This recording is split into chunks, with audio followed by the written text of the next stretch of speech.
Yeah. Anasema ni wa church, lakini life ina twist. Mejabi show vibe, reality check.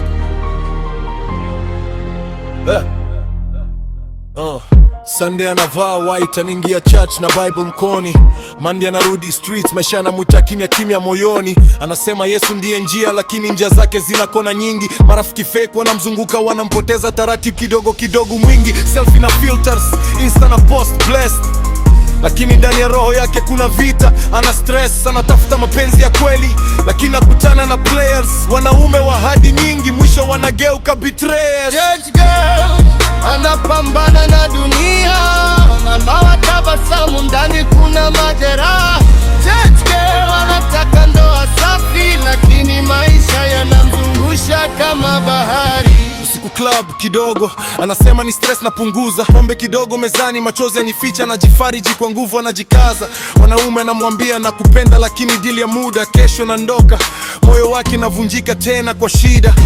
Utapeli wa mapenzi, maneno matamu kama sali, lakini mwisho wake ni maumivu. Moyo unachoka hali, anatamani ndoa, familia yenye amani, lakini wanaume wengi wanacheza mchezo wa udanganifu zamani.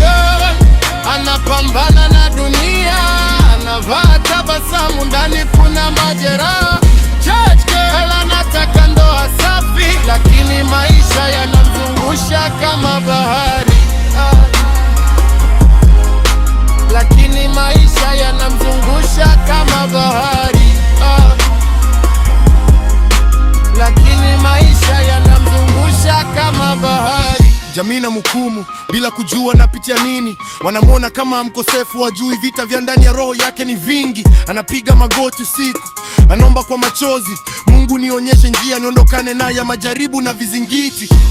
Mapito yamemfundisha kuwa strong kuliko jana. Anaanza kujitambua, anajijenga upya taratibu, anaamka, anaacha starehe za muda, anachagua njia kweli. Church girl anarudi kwake Mungu, safari inaanza upya kweli. Si kila anayeonekana mtakatifu ana makosa, na si kila alianguka mepotea kabisa. Ni vita ya roho na mwili kila siku, lakini neema ya Mungu ndiyo mwisho safari huku.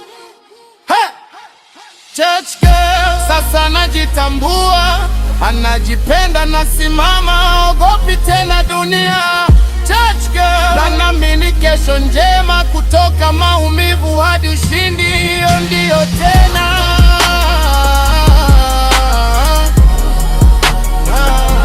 hiyo ndiyo tena,